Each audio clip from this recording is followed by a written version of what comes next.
要过这条河需要船，需要有这个舟，需要有这个筏，帮助我们渡过这个河。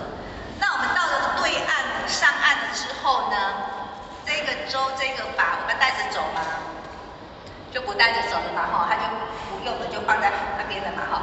所以这个筏它就是一个法门，就是一个方法，是帮助我们由此岸到彼岸的一个方法。那这个方法就是工具，它是工具，到最后我们还是要把它放下，还是要放下，目的才重要。所以方法不是重点，重点在哪里？重点在这个觉察，重点在这个明心。好，所以说我们人会生气，生气的时候有两种做法。第一个就是爆发，我很生气，开始骂。第二个，隐下来，忍下来，爆发。那除了这两种，还有没有第三种？第三个就是我看见我现在在生气，这个就是明心，这个就是觉察。我看见了，我知道了。所以呢，知道了之后怎么办？想办法啦，就是要用起了哦，要用方法。我能够用什么方法？所以就有一个道心的，他就是很爱生气，很爱生气。那就有前一天跟他说，你下次要生气、要骂人的时候，先喝一杯水。先喝一杯水哦。好，这个浅显听的就试着做嘛哈。每次他很生气想要骂人，就先喝一杯水，喝完再骂哈。那久而久之，1个月之后，他发现到，我现在好像比较少骂人了呢。只喝一杯水，为什么？因为他多了一个动作，叫做停啊。喝水是不是你先停下来了？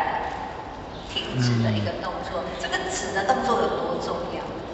非常重要，因为停止这个动作可以让我们静下来，开始关照，可以看到。看到你现在在生气了，你看到了哦，所以呢，我知道我现在生气，我应该怎么去应对，你就会比较有智慧来去做出正确的一个判断，做出正确的一个应对，然后所以第二点跟我们讲要以情来用兵。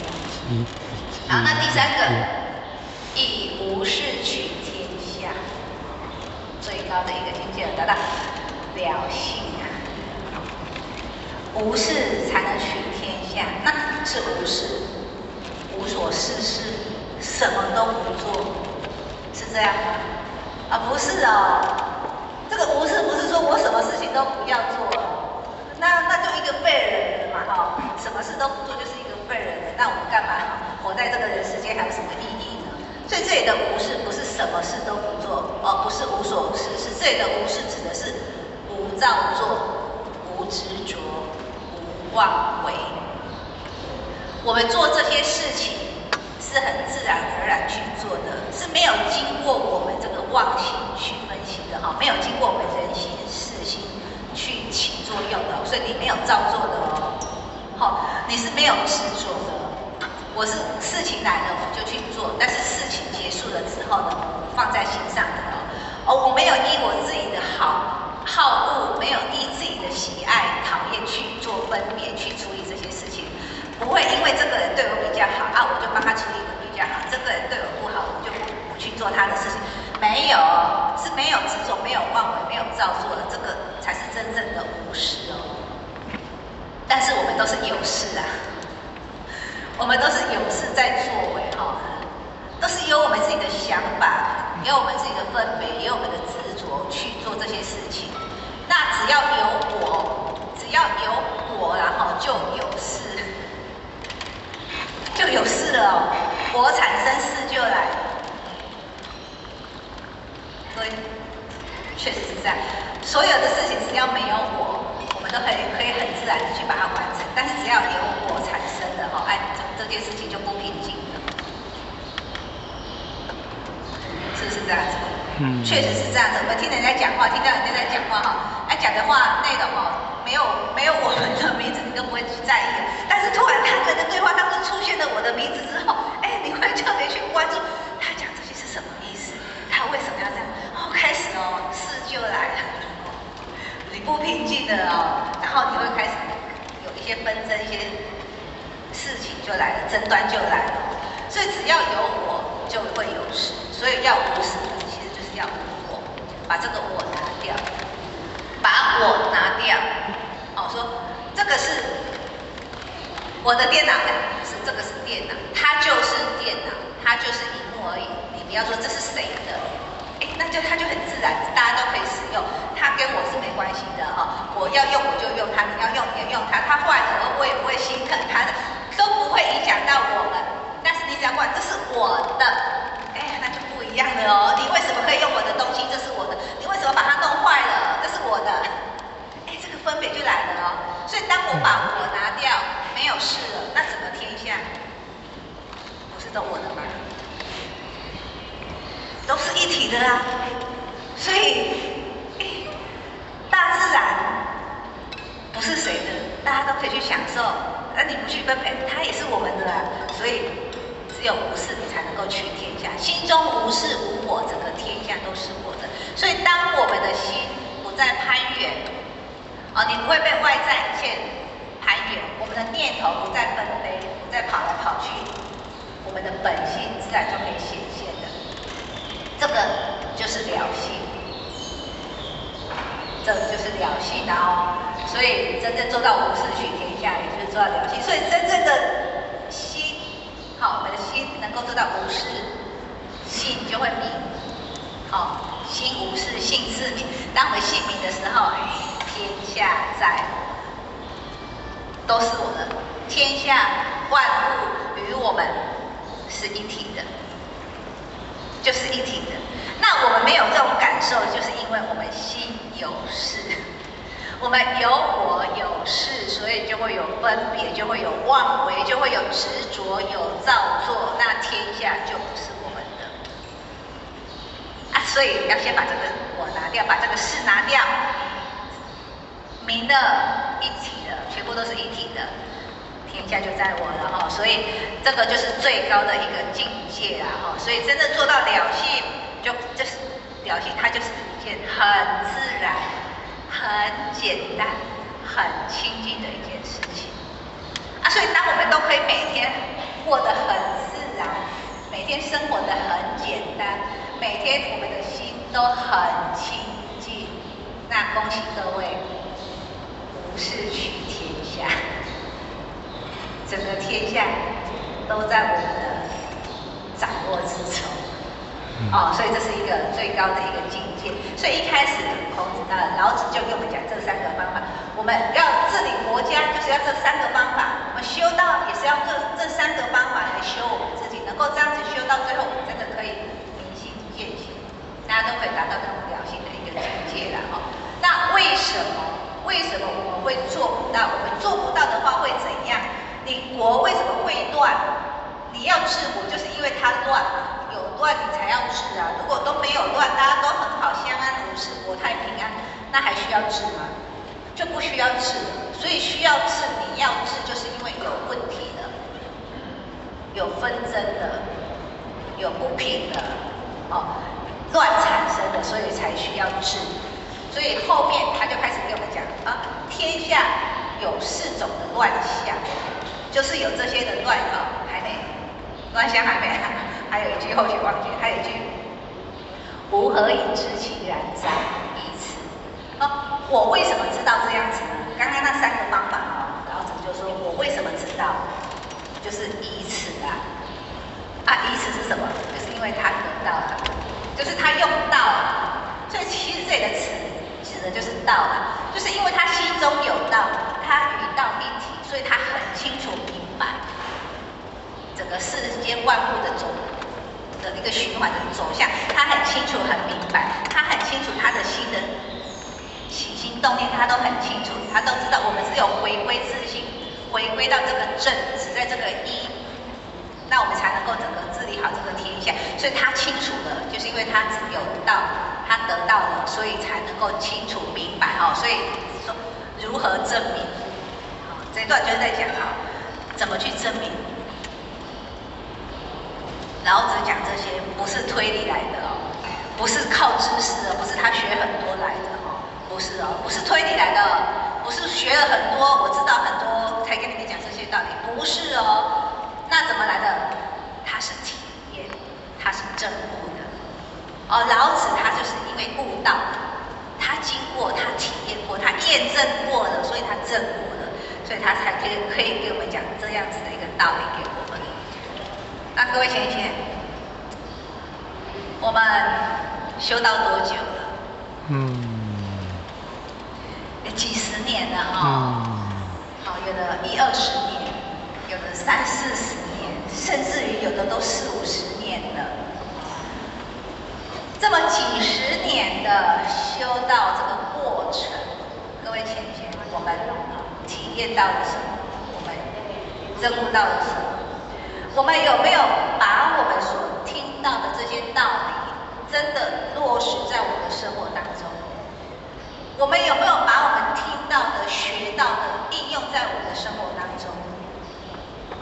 后学很惭愧哈，好像很少了哈。听那么多，可是真的用在生活当中的，好像少之又少哎。所以我们没有去体验啊，我们没有去证悟啊。所以跟我们讲道很好，我们也知道道很好啊，道多好，有多好？它很好，好在哪里？如果我们没有去用，你讲不出来。你讲出来的好，只是我知道的好，这是知识层面上的好，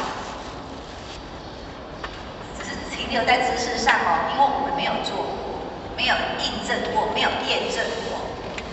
所以，我们有没有听过那个我们的前人啊？一手大天陈前人，他以前去玉石山看望我们何老前人的时候，然后何老前人跟他讲，回去好好修道我们陈前人回来就真的好好修道，就真的就这样一路好好的修道。那各位前贤，有多少人跟我们讲好好修道？很多人跟我们讲要好好修道，但是我们有真的好好修道吗？那为什么我们陈前人他可以听到老前人说好好修道，他就好好修道？那为什么我们听了这么多要好好修道，我们都没有好好修道？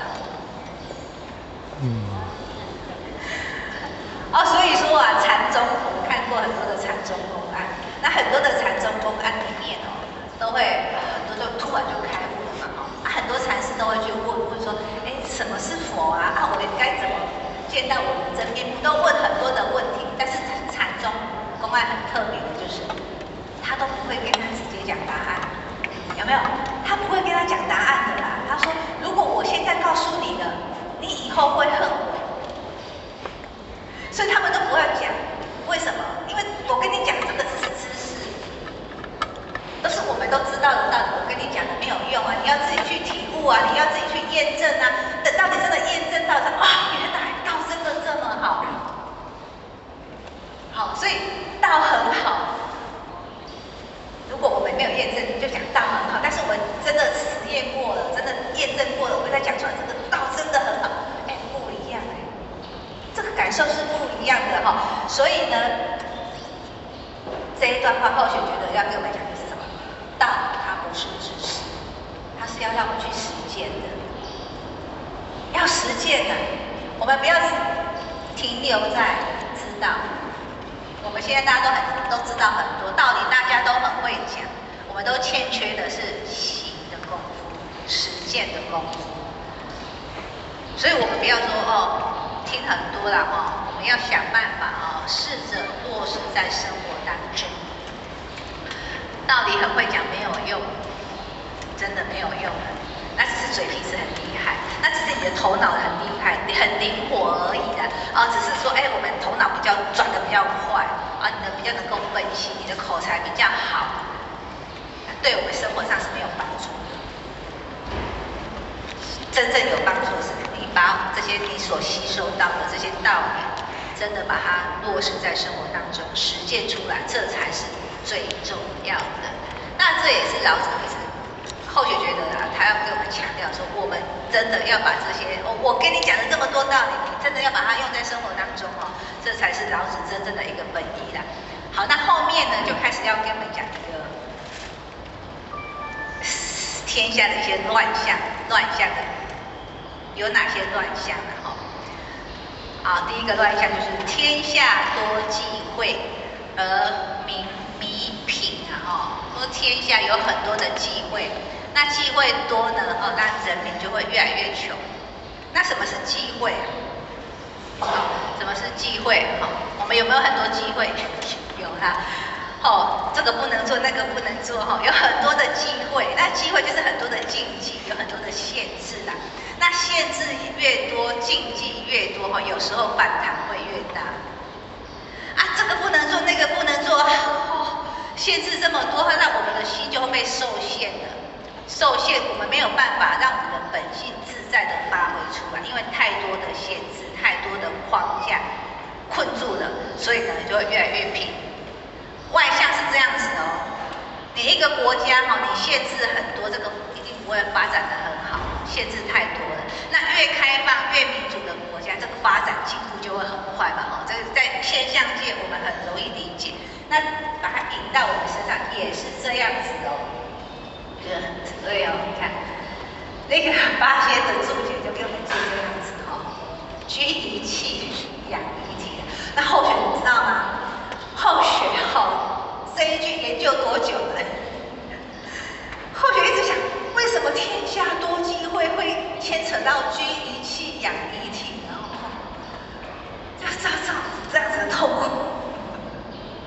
后学的智慧不足，对这来讲，后学很痛苦的事情好，那什么是居一气养一体？其实这一句话出自于我们的孟子在好像是《静心篇》里面就有一次孟子来到齐国，然后呢，他看到齐国的一个王子就是一群年轻人从那边走过来。那这一群年轻人当中，其中有一个就是齐国的王子。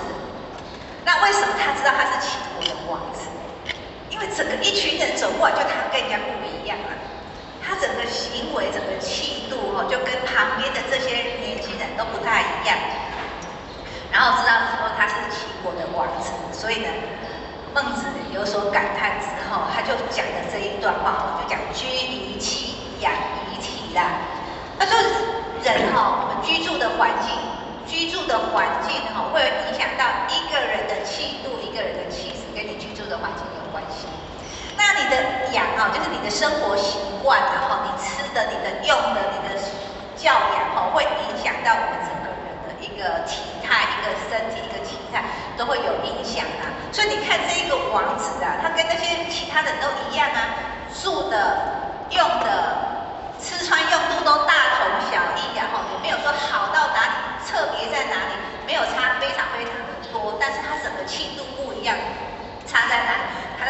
因为他居住在皇宫他所受到的教养跟一般的教养是不一样的所以才会讲一个环境对人的影响是很大的环境对人的影响很大所以如果我们处在一种禁忌很多、机会很多的，那我们就没有办法放开我们的心胸，好好的去做对我们会有受限所以其实这里就是跟我们讲环境影响很大，所以我们要选对环境，还要养好习惯。环境有没有很重要？很重要，真的非常重要。如果环境不重要的话，孟母就不会3000了，对不对？就是因为环境这么重要，所以孟母知道，所以他3000到最后才会有孟子的产生这环境对人的影响是非常大的，所以我们一定要选好环境，选在一个好的环境。那我们会选在这个道场学习，这个就是一个最好的一个环境。工作也是一样，要选好的一个工作。所以我们既然了解清楚，那我们的工作就不要去做伤天害理的，对人对社会没有帮助的工作呢，我们尽量不要去做了我们要选这个，这虽然都是在养家糊口，但是我可以选择比较有益的方式，至少不可以做伤天害理的事情。我这份工作不会伤害到别人，我顾到自己的身体，但是我也不要去伤害到别人。所以环境很重要，我们要选择一个对我们好的环境。这个环境呢，它可以让我们越来越好，所以让自己在对的一个环境，然后呢，要养成好的一个习惯。那什么是好的习惯？最好的习惯就是可以让我们的心安，养成让我们的心能够安定的习惯的啊。所以呢，习惯它不是一日可居的哈，不是马上就可以让我们养成的。习惯是日积月累、慢慢累积的哦。所以从现在开始，各位前贤啊，回去看看自己有什么不好的习惯哦。该改的要改哦，慢慢养成好的习惯。就比如说，现在最大的魔王手机。以前手机还没产生的时候，大家都说睡前要静心。静心，有的人会冥想，有的会打坐，有的会看经典。要让你整个心静下来，好好的睡觉，你才会有一个好的睡眠品质。有好的睡眠品质，睡饱饱的，隔天起床精神就很好，身体有充足的休息，身体会好，精神会好，一天整个都很棒，就不会出错。那睡不好呢，影响就很大了哈。睡不好，隔天精神不好，身体不好，精神不好，又容易出错，哇，恶性循环。所以我们现在各位前贤，你们睡前都在干嘛？各位想想看，我们现在睡前在干嘛？睡前有看书的举手。没有手机。睡前有在冥想的举手。睡前有静坐的举手。好，睡前在滑手机的请举手。真的就是这样子呢，那滑下去不得了呢。工作。被牵着走了呢。真的，我们真的都被手机牵着走了，被外在这些牵引走了。本来想说睡前看经典好嘛，那我手机拿起来看经典，滑着滑着，哇，这个东西好像不错，开始去看其他的。这个短影片好像蛮好看的，哈哈，好好笑，来看一下，不得了，滑下去本来要睡觉的，要静心的，结果心又动了，一滑下去就半个小时都过去了。真的养好习惯，让心安的习惯，不要被境所转了哈。那我们现在就是容易被这个境给转，所以我们的心就不会安，心就乱了。心不安，此心易失就越来越贫穷哦。所以什么是真正的贫穷？真正的贫穷不是没有钱，是没有本心。我们找不到我们的本心，这才是真正的贫穷。大家可能有这么可怕吗？很可怕，找不到本心真的是很可怕。因为我们找不到本心，你会没有方向，心没有方向，你人生没有目标，你的心没有一个主宰，会不知道该怎么办，不安，不安，这才是最大的一个贫穷。所以跟我们讲，此心易失，我们的心很容易受到外境的影响而迷失的。所以我们要不要被境所转所以当我们的心迷失了、失去了，自然道就失去了。那道不在了呢，那就是人生最大的一个贫穷所以赶快把心找回来了不要让我们的心在外面了所以要选对环境，要养好习惯，这个很重要。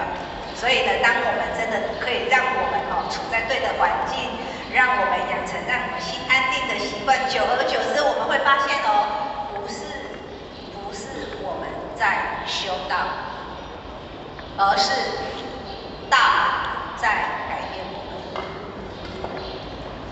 我们不是道，你把它落实了，道就在改变我们的，所以慢慢日积月累就会越来越好哈。好，再来第二个乱象叫做民多利器，国家之混。人民有很多的利器哈，国家就越来越混乱。字面上就是这样子的意思嘛哈。那什么是利器呀哈？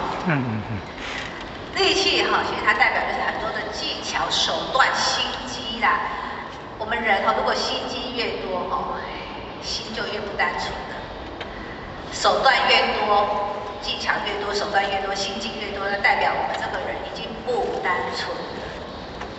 那不单纯之后就会复杂嘛哈，单纯的反应就是复杂，心不单纯，自然我们就会很复杂。那很复杂之后呢，就会想很多，做很多，有的没的，该做不该做，通通都做了。你也做，我也做，大家都这样乱七八糟的做，这样乱不乱？就乱了，好，就乱了啊。所以在这里，八仙跟我们讲，民多利器代表是什么？代表我们念念服药。那什么是念念服药？就是我们的念头太多了，我们的念头起伏不定啊。一念又念，前念、今念、后念，念念相续不断，这个叫做系缚啦。我们就是被这些念头给绑住了啦。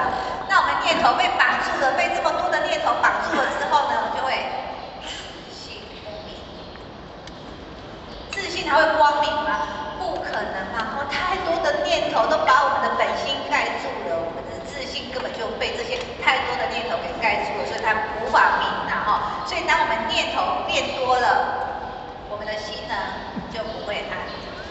那心不安，好，所以我们现在的人呢，技巧很多，大家都很聪明，很有手段，很有心机，头脑都，大家现在的人都非常的聪明哎。现在的，尤其现在小孩子越来越聪明，有没有觉得？太跳太聪明了啦！聪明到什么程度？我们跟他讲，他都不听的。因为我们是老古板啦，你们都太落后了，太落伍了啦，那个不够先进，所以我们讲的这些道理你们都不听，因为他们太聪明了，技巧太多了，心机太多，手段太多。所以呢，做很多的事情，我们就觉得他好像很厉害，做好多事情，发明很多东西，像现在 AI 也很厉害，很多，所以现在的人都很聪明，头脑很好，很会赚。但是呢，脑很忙心很乱。现在的人很聪明，但是心他是乱的，就是因为他心是乱的，所以他才必须借由外在这么多的东西，让他觉得有事做，让他觉得好像，因为他们怕空虚，心中没有主宰的最怕空虚，最怕没有事。因为静下来的时候没有依归，会害怕，无所事事会害怕，所以他就要用很多的事情来弥补心中的空虚。这是一种恶性循环所以念头变多的话，表示我们的心不安。所以各位浅显，我们有检视一下我们的心安不安，就看看我们的念头多不多。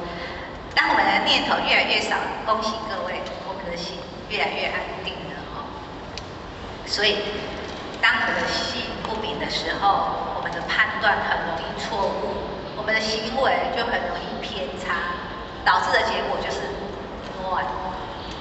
就是乱就对了混乱就这么产生了。所以国家会纷乱的源头就在这里心念头太多了。那再来呢，人多技巧，其物之奇。我们人有很多技巧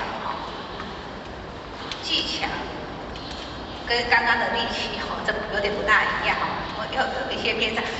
我们人技巧很多，没有很多技巧，你就会设计很多东西很多人就会产生很多奇奇怪怪的东西现在的东西跟以前比起来稀奇古怪的东西太多了。那后学有时候很喜欢去那个逛菜市场，后学都逛菜市场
现到哇，现在的人呢，现在的人真的技巧非常的多，起步也非常的多。